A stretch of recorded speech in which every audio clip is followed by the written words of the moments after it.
अस्सलामुअलैकुम my YouTube family, कैसे हैं आप लोग।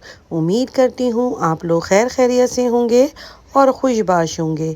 एक नई सुबह और एक नए व्लॉग के साथ आप लोगों के सामने मैं हाजिर हूँ।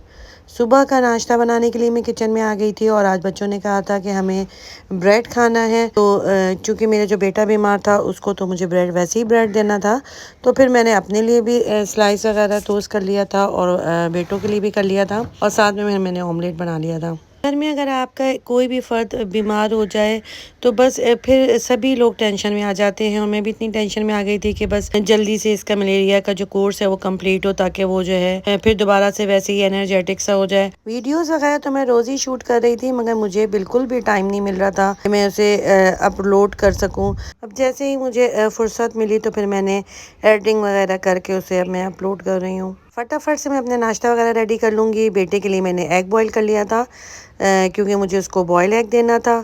तो बस अब उसके बाद हम लोग नाश्ता करेंगे और नाश्ता करने के बाद फिर मैं दोबारा किचन में आ गई थी। अपनी सफाई वगैरह का काम मैंने कहा कि स्टार्ट कर लूँ। और अब तो अल्लाह का शुक्र है कि फ्रिज का जो मेरा मसला आ रहा था वो भी सही हो गया है। पहले तो ये था कि दरवाज़ा ही बंद नहीं हो रहा था, फिर मैंने 2-3 टेक्निक्स लगाई तो उसके बाद फिर ये था कि दरवाज़ा मेरा बंद हो रहा था, मगर फिर भी पता नहीं क्या था कि उसमें से पानी गिरना शुरू हो गया था। हालांकि इससे पहले ऐसा नहीं था, पता नहीं शायद ज़्यादा गर्मी पड़ रही थी उसकी वजह से ऐसा हो रहा था। खैर फिर मैंने दरवाज़े की जो रबड़ था उसमें एक छोटा सा कट था, उसमें सिलिकॉन ला के लगाया था और सिलिकॉन लगने के बाद मेरा दरवाज़ा बिल्कुल परफेक्ट बंद होने लगा और जो पानी गिरने का सिलसिला था वो भी सही हो गया था। तो मैंने भी शुक्र अदा किया कि क्योंकि मुझे नहीं पता कि यहाँ पे बहरिया में भी कोई ऐसा है जो फ्रिज घर में आके सही करता है। तो फिर मुझे यही था कि मुझे फिर डॉलेंस वालों को बुलाना पड़ेगा और डॉलेंस वाले जो है वो बहरिया इतनी दूर नहीं आएंगे। उसके बाद मैंने जो अपने बर्तन वगैरह थे वो उसको मैं रख रही थी, क्योंकि रात को कुछ गेस्ट वगैरह आ गए थे तो रिफ़्रेशमेंट वगैरह उनको करवाया था। तो फिर बर्तन धो के रख दिया था, तो वो अब सूख गए थे, तो अब उनको मैं उनकी वापस जगह पे रखूँगी। और गर्मी तो इतनी ज़्यादा हो रही है, इतनी ज़्यादा हो रही है कि किचन में बिल्कुल भी खड़ा नहीं हुआ जा रहा है। इतना हब्स होता है कि एक हवा का एक कतरा भी जो है वो कहीं से नहीं आ रहा होता है। खैर उसके बाद काम तो मेरा किचन का सारा तकरीबन मैं निपटा ही चुकी थी और अब मैं साफ़ कर रही थी अपनी कीमे वाली मशीन, क्योंकि मैंने इसको अच्छी तरह से धोने के बाद इसको सुखा लिया था और सुखाने के बाद अब मैं इसकी ऑयलिंग कर रही हूँ, ताकि जब मैं इसको थैली में लपेट के रखूँ और अगली दफ़ा जब मैं यूज़ करूँ तो वो बिल्कुल परफेक्ट पोजीशन में हो। क्योंकि फिर ये होता है कि अगर आप सिर्फ धो के गीला करके वो और रख दें तो फिर जंग लग जाता है, क्योंकि वो इस तरह की चीज़ों में तो फिर ऐसा ही होता है। तो मैंने सोचा था कि मैं इसकी ऑयलिंग वगैरह कर दूं ताकि फिर ये बिल्कुल सही रहे। और जब मैंने ये ऑयलिंग वगैरह करके रख दिया था और जब मैंने जब अभी मुझे बारबेक्यू की दावत करनी है तो उसके लिए मैंने कीमे में जब मुझे निकालना था, तो जब मैंने इसको ये निकाला तो बिल्कुल ये परफेक्ट पोजीशन में था और बिल्कुल भी कहीं पे जंग वगैरह इस तरह की चीज़ें नहीं लगी हुई थी। तो फटाफट से मैं अपना ये कीमे की जो मशीन है इसको ऑयलिंग वगैरह करके रख दूँगी। इसके बाद मुझे जूस और सूप बनाने का काम भी करना है।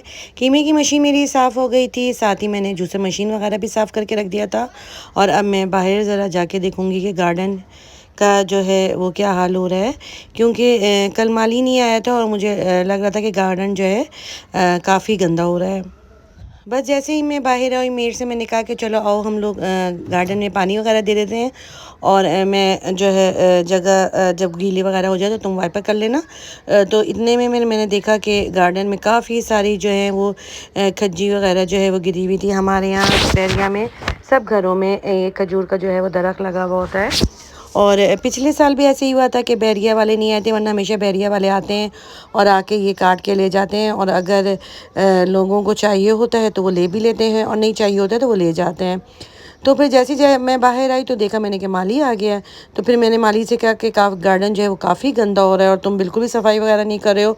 तो जब उसने देखा कि मैं खड़े होकर देख रही हूँ तो उसने फिर बहुत अच्छी सफाई भी की और पानी वगैरह डाला। फिर उसके बाद मैं आ गई थी और मैंने जूस बनाने के लिए एप्पल वगैरह काट लिया और साथ ही मैं चुकंदर काटूंगी और साथ ही गाजर भी काटूंगी। और आजकल तो सेब जो हैं वो इतने ज़्यादा महंगे हो गए हैं कि मैंने ये बहरिया से लिया था और मरहबा से, तो ये 250 रुपये किलो सेब था और इतना छोटा सा सेब था कि मैंने सोचा कि इसका जूस भी क्या निकलेगा। और बड़े साइज़ के सेब थे नहीं। मैंने जब पूछा कि बड़े साइज़ के सेब क्यों नहीं और इतने छोटे क्यों हैं, तो कहने लगा कि बाजी वो इतने महंगे आ रहे हैं कि वो हम लोग ला ही नहीं रहे हैं। खैर फिर मैं जब उसके बाद इम्तियाज़ गई थी तो वहाँ पे सेब थे और वो वहाँ पे 1200 रुपये किलो मिल रहा था सेब। और ये वाला सेब जो इतने छोटे साइज़ का था ये 250 रुपये का मिल रहा था। खैर मैं फटाफट से अपनी ये चीज़ें काटने के बाद बेटे के लिए जूस निकाल लूँगी ताकि फिर वो थोड़ा सा जूस पिए और उसके बाद फिर मैं सूप वगैरह चढ़ाऊँगी। मटन का सूप मैंने चढ़ा दिया था। बस इसकी तो बहुत ही आसान रेसिपी है और इससे काफ़ी गला अगर किसी का ख़राब हो तो बहुत जल्दी सही भी हो जाता है। मैंने मटन ले लिया था, साथ में मैं उसमें पानी डाल दूँगी, लहसुन अदरक का पेस्ट डाल दूँगी और इसके साथ मैं साबित लहसुन भी डाल दूँगी, साबित गरम मसाला डाल दूँगी, नमक डाल दूँगी और थोड़ी सी हल्दी डाल दूँगी और मज़ेदार सी जो यखनी है वो रेडी हो जाएगी। और ये यखनी गले के लिए काफ़ी अच्छी है। रूटीन के सारे काम मेरे कंप्लीट हो चुके थे। बस मैंने अब सालन बना रही थी और सालन में मैं कढ़ाई गोश्त बना रही थी। मैंने सोचा कि ये जल्दी से और फटाफट से बन जाएगा तो फिर मैंने वो कुकर में ही चढ़ा दिया था। और खाना वगैरह बनाने के बाद फिर मैं ऊपर चली जाऊंगी ताकि थोड़ी देर मेरे इसी में बैठूं, क्योंकि इतनी ज़्यादा गर्मी में बैठे रहने से नीचे से अजीब तबीयत हो जाती है और इतना हब्स का मौसम है। यानी कि बारिश का मौसम बनता है मगर पता नहीं क्या बात है कि फिर बारिश होती नहीं है। और ये जो है मेरा परसों का व्लॉग था। तो बस सारा दिन यही गर्मी और हफ्ता, और मैं सोच रही थी कि मौसम तो इतना बारिश का बना मगर बारिश फिर भी नहीं हो रही है। और आप लोगों ने अगर अभी तक मेरे चैनल को लाइक और सब्सक्राइब नहीं किया है तो फटाफट से लाइक और सब्सक्राइब कर दें और बेल आइकन का बटन दबाना मत भूलिएगा ताकि आने वाली वीडियोस का नोटिफिकेशन आप लोगों को मिलता रहे। सालन भी मेरा रेडी हो चुका था, उसको मैंने भून लिया था और भूनने के बाद मैं इसमें अदरक और हरी मिर्च डाल दूँगी। हम लोगों ने तो चाय के साथ पराठा खा लिया था और बेटे को जो है वो मैंने अंडा दे दिया था चाय के साथ ताकि थोड़ी सी उसके अंदर एनर्जी आए। बस फिर मैं ऊपर आ गई थी और फिर मैंने ऊपर का भी जो घर था वो मेड काम करके गई थी, समेट वगैरह लिया था और समेटने के बाद अब मैं करूँगी थोड़ी देर आराम।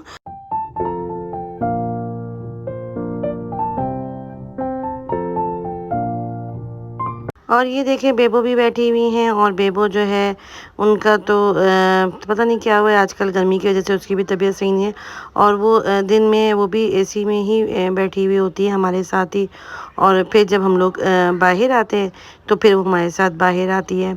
और सफाई के दौरान तो बस उसका काम ही यही होता है कि वो मेड की जो है वो जासूसी करती है, साथ साथ घूमती है। और कभी कभी ये होता है कि अगर वो ज़रा सा ज़ोर से कोई झाड़ू वगैरह पटक देती है तो फिर डर के छुप जाती है, मगर फिर थोड़ी देर बाद वो निकल कर आ जाती है। और अभी वो मेरे साथ निकल कर आ गई थी और मुझे काम करता हुआ देख रही थी और जब मैं रूम में जाऊंगी तो फिर वो मेरे साथ रूम में चली जाएगी। अल्लाह ताला ने पता नहीं जानवरों को इतनी हिस्स दी हुई होती है कि वो हर चीज़ को नोट करते हैं और देखते हैं। इवन कि अगर कोई मेरा बच्चा या मैं सो रहे होते हैं गहरी नींद में तो वो आती है और आके चेक करती है कि ये जो है सही है। और बेबो तो हमसे बहुत ज़्यादा प्यार करती है, ख़ास तौर पे मेरे दो बेटों से तो वो बहुत ज़्यादा अटैच है और वो मेरे पास भी मेरे पाँव के सामने बैठी रहती है। हालांकि पहले मुझे उससे बहुत डर लगता था मगर अब मुझे भी इसकी आदत हो गई है। और शाम का टाइम हो गया था, मैं सोई हुई थी तो अचानक मुझे बारिश की आवाज़ आई और जब मैंने बाहर आके देखा तो बारिश जो है वो तेज़ हो रही थी। और इसी के साथ दीजिए मुझे इजाज़त। अपना ढेर सारा ख्याल रखिएगा। अल्लाह हाफिज़।